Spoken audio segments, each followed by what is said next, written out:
വിഷുപ്പുലരിയാണ് ക്രിസ്റ്റ്യന. അപ്പോൾ ക്ഷേത്രങ്ങളിലൊക്കെ രാവിലെ മുതൽ തന്നെ തിരക്കുണ്ട്. വിവിധ ക്ഷേത്രങ്ങളിൽ കണി കാണാനും പ്രാർത്ഥിക്കാനുമായി നിരവധി പേരാണിപ്പോൾ എത്തുന്നത്. വിവിധ ഇടങ്ങളിൽ നിന്ന് നമ്മുടെ റിപ്പോർട്ടേഴ്സ് ഉണ്ട്. അവരോട് നമുക്ക് ഓരോ ഇടങ്ങളിലെയും വിശേഷമൊക്കെ ചോദിച്ചറിയാം. ആദ്യം ശ്രീപത്മനാഭസ്വാമി ക്ഷേത്രത്തിൽ നിന്ന് അജീഷ് ജയകുമാറാണ് ചേരുന്നത്.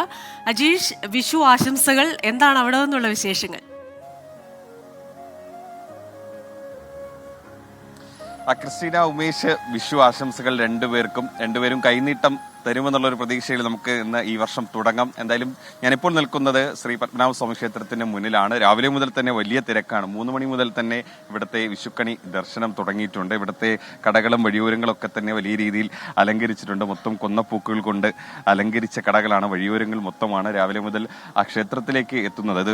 ഇത് കേരളത്തിൽ നിന്നുള്ളവർ മാത്രമല്ല, മറ്റ് സംസ്ഥാനങ്ങളിൽ നിന്നടക്കമുള്ളവരുണ്ട്. ഒരു വലിയ തിരക്കാണ് ക്ഷേത്രത്തിന് മുന്നിൽ രാവിലെ തന്നെ കാണാൻ പറ്റുന്നത്. മാത്രമല്ല, തിരുവനന്തപുരത്ത് പ്രത്യേകിച്ച് ഇന്ന് വിഷുദിനത്തിൽ ഈ ശ്രീകൃഷ്ണസ്വാമി ക്ഷേത്രങ്ങളിലൊക്കെ തന്നെ രാവിലെ മുതൽ തന്നെ വിഷുക്കണി ഉണ്ടാകും. മറ്റു ക്ഷേത്രങ്ങളിലും വിഷു ദർശനം ഉണ്ടാകും. വലിയ തിരക്കുകളായിരിക്കും. ക്ഷേത്ര ദർശനം തന്നെയാണ് പ്രധാനപ്പെട്ട ആ ചടങ്ങ് തന്നെ ഇന്ന്. അതിനുശേഷമായിരിക്കും സദ്യ വട്ടങ്ങൾ ഒരുക്കാനുള്ള ഒരു തയ്യാറെടുപ്പ്. വീട്ടമ്മമാരൊക്കെ അതിനുള്ള തയ്യാറെടുപ്പായിരിക്കും. ഇന്നലെ വൈകിട്ടോടെ തന്നെ എല്ലാ വീടുകളിലും വിഷു ഒരുക്കുന്നതിന്റെ ആ തിരക്ക് എല്ലാം കഴിഞ്ഞ് അന്ന് രാത്രി തന്നെ അത് ഒരുക്കി കഴിഞ്ഞതിന് ശേഷം രാവിലെ വിളക്ക് കത്തിച്ച് ആ വിഷു കണിയൊക്കെ കണ്ട് പിന്നീട് ക്ഷേത്ര ദർശനമാണ്. അതിനുശേഷമാണ് പിന്നീട് വീട്ടിലെത്തി ഈ സദ്യവട്ടം ഒരുക്കുന്നതിന്റെ തിരക്ക് തുടങ്ങുന്നത്. എന്തായാലും അതിലേക്കായിരിക്കും ഈ ക്ഷേത്ര ദർശനം കഴിഞ്ഞതിന് ശേഷം പിന്നീട് കടക്കുക. നമ്മൾ മറ്റു വടക്കൂട്ടൊക്കെ കാണുന്നത് പോലെ നോൺ വെജ് ഒന്നും ഉണ്ടാവില്ല, സദ്യ മാത്രമായിരിക്കും തെക്കോട്ടുണ്ടാവുക. അത് തന്നെയാണ് നമ്മൾ ഇനി അടുത്ത് കാണാൻ പോകുന്നത്. എന്തായാലും ആ ക്ഷേത്രങ്ങളിലൊക്കെ തന്നെ വലിയ തിരക്കാണ്. പത്മനാഭസ്വാമി ക്ഷേത്രത്തിന് മുന്നിലും വലിയ തിരക്ക് തന്നെയാണ് രാവിലെ മുതൽ തന്നെ കാണുന്നത്. എന്തായാലും നിങ്ങൾ രണ്ടുപേരെയും കണി കണ്ടതുകൊണ്ട് ഈ വർഷം ഗംഭീരമാകുന്നുള്ള ഒരു പ്രതീക്ഷയിൽ ഞാനും തുടങ്ങുകയാണ്. തിരിച്ച് അജീഷിനെ അല്ലേ? അജീഷിനെ കണി കണ്ടതുകൊണ്ട് ഞങ്ങളുടെ വർഷവും വളരെ നല്ലതായിരിക്കുമെന്ന് ഞങ്ങൾ കരുതുന്നു. എന്തായാലും കൈനീട്ടം എത്തിച്ചേക്കാം കേട്ടോ. ശരി. ഹാപ്പി വിഷു. ഹാപ്പി വിഷു. അപ്പൊ നമ്മൾ ഇനി ശബരിമലയിലേക്കാണ് അല്ലേ? ശബരിമലയിൽ നിന്ന് AV ജയശങ്കറാണ് ചേരുന്നത്. ജയശങ്കർ, വിഷു ആശംസകൾ. വലിയ തിരക്കുണ്ടായിരുന്നു പതിവ് പോലെ തന്നെ ഇത്തവണയും ശബരിമല സന്നിധാനത്ത്. എന്തൊക്കെയാണ് അവിടെ നിന്നുള്ള വിവരങ്ങൾ ജയശങ്കർ? വിഷു ആശംസകൾ. എന്തായാലും ശബരിമല സന്നിധാനത്ത് വലിയ തോതിലുള്ള തിരക്കാണ് അനുഭവപ്പെടുന്നത്. രാവിലെ 4 മണി മുതൽ ഭക്തർക്ക് ശബരിമലയിൽ വിഷുക്കണി ദർശനത്തിനുള്ള സൗകര്യം ഒരുക്കിക്കൊടുത്തിരുന്നു. ആ ഘട്ടം മുതൽ തന്നെ 10,000-കണക്കിന് ഭക്തരാണ് ശബരിമലയിൽ എത്തുന്നത്. നമുക്ക് ആ ദൃശ്യങ്ങളിൽ കാണാം. വലിയ തോതിലുള്ള ഭക്തജന തിരക്ക് ഇവിടെയുണ്ട്.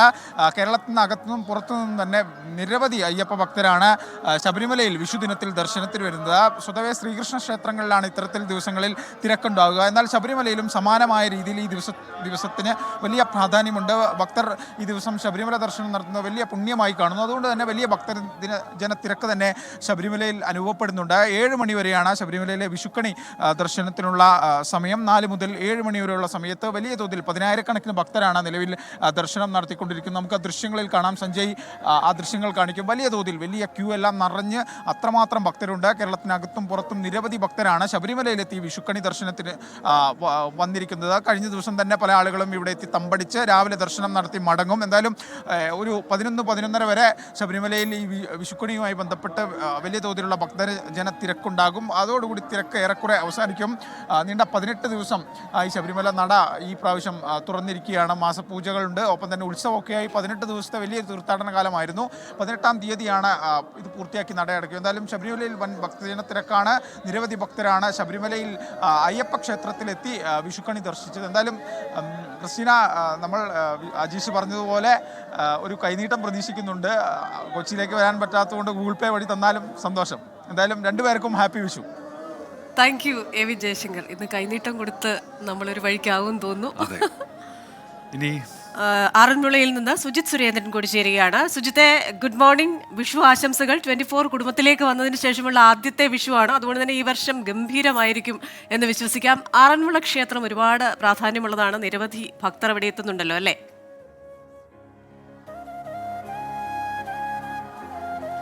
Christina, Unmesh, happy Vishu. നമ്മുടെ 24 കുടുംബത്തിലേക്ക് എത്തിയതിന് ശേഷമുള്ള എൻ്റെ ആദ്യ വിഷുവാണ്. അത് റിപ്പോർട്ട് ചെയ്യാൻ ആറന്മുള ക്ഷേത്രത്തിലേക്ക് തന്നെ എത്താൻ കഴിഞ്ഞതിൽ ഒരുപാട് സന്തോഷമുണ്ട്. ഇന്ന് രാവിലെ ഞങ്ങൾ എത്തിയപ്പോൾ മുതൽ ഒരുപാട് ഭക്തരുടെ വാഹനങ്ങൾ ഇങ്ങനെ വരികയായിരുന്നു. വാതുക്കൽ ഏതാണ്ട് ഞങ്ങൾ ആറന്മുള ജംഗ്ഷൻ തെക്കേമല എത്തിയപ്പോൾ മുതൽ വണ്ടികൾ കൂട്ടം പോലെ, അതായത് വഴി നിറയെ വണ്ടികളായിരുന്നു.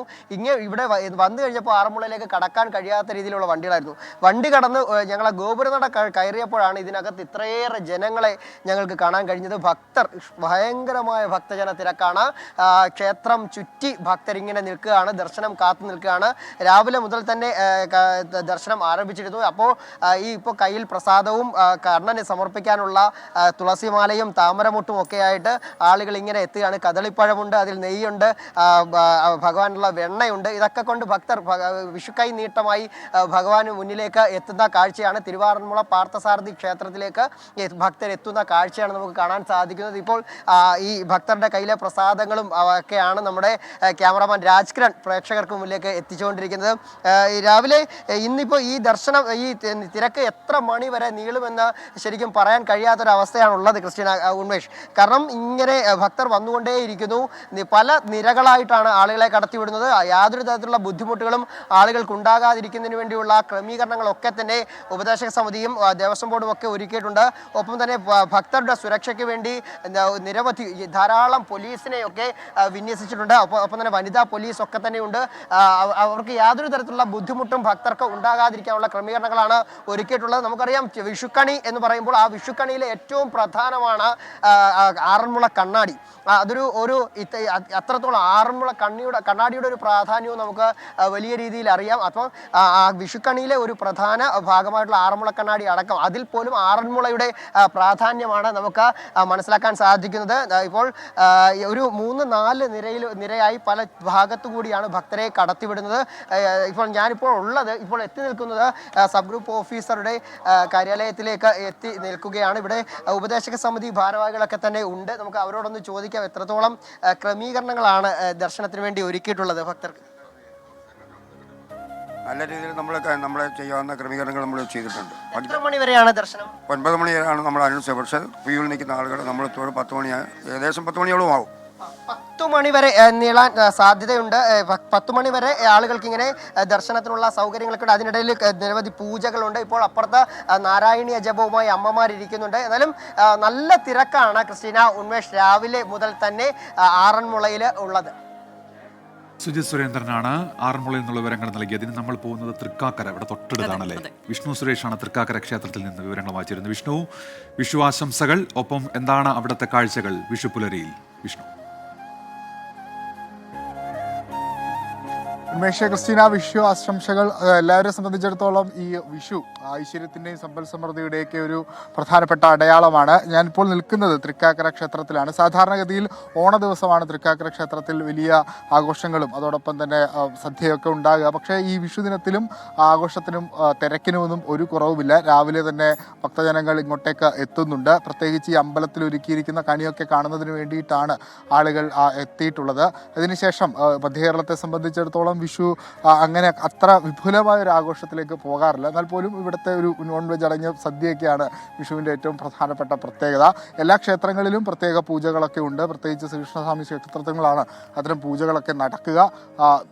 വിപുലമായ ആഘോഷ പരിപാടികൾ എല്ലാ മേഖലകളും കേന്ദ്രീകരിച്ചും ഉണ്ട്. പ്രത്യേകിച്ച് ക്ഷേത്രങ്ങൾ കേന്ദ്രീകരിച്ചും അതോടൊപ്പം തന്നെ ഈ വീടുകളെ സംബന്ധിച്ചിടത്തോളം ഒരു ഒത്തുകൂടൽ കൂടിയാണ് വിഷു പോലുള്ള ആഘോഷ പരിപാടികൾ. എറണാകുളത്തെ സംബന്ധിച്ചിടത്തോളം കുറച്ചുകൂടി നഗര കേന്ദ്രീകൃതമാണ്, ഫ്ലാറ്റുകളൊക്കെ കേന്ദ്രീകരിച്ചുള്ള ജീവിതമാണ്. അങ്ങനെ വളരെ ന്യൂക്ലിയറായി ജീവിക്കുന്ന ഒരാളാണ്. അവരെ സംബന്ധിച്ചിടത്തോളം ആഘോഷങ്ങൾ വരുമ്പോൾ മാത്രമാണ് ഒരു ഒത്തുകൂടലൊക്കെ സാധ്യമാകുക. അങ്ങനെ ഒരു ഒത്തുകൂടലിൻ്റെ അടയാളം കൂടിയായി വിഷുവൊക്കെ മാറുന്നുണ്ട്. വലിയ ജലത്തിരക്ക് എല്ലായിടങ്ങളിലും കാണാൻ സാധിക്കുന്നു. അമ്പലങ്ങളിൽ പ്രത്യേകിച്ച് രാവിലെ തന്നെ തിരക്കുകളുണ്ട്. ക്ഷേത്രങ്ങളിലടക്കം കൈനീട്ടമൊക്കെ വാങ്ങി ഈ വർഷം അടിപൊളിയാക്കാനുള്ള ഒരു ഊർജ്ജശ്രമത്തിലാണ് ആളുകൾ. എല്ലാവർക്കും ഐശ്വര്യവും സമ്പൽ സമൃദ്ധിയും നേരുന്നു. അല്ലെങ്കിൽ അത്തരത്തിലൊരു വിഷുവാണ് നമ്മളും ആശംസിക്കുന്നത്. ക്രിസ്റ്റീന. ശരി, വിഷ്ണു സുരേഷാണ് തൃക്കാക്കര വാമനമൂർത്തി ക്ഷേത്രത്തിൽ നിന്ന് വിശദാംശങ്ങൾ നൽകിയത്. ഫ്ലാറ്റിലായാലും വീട്ടിലായാലും ഒക്കെ നമ്മുടെ മനസ്സിലെ വിഷു എന്ന് പറയുന്ന ആ ഒരു സങ്കല്പം ഒരേപോലെയാണ് എല്ലാവർക്കും.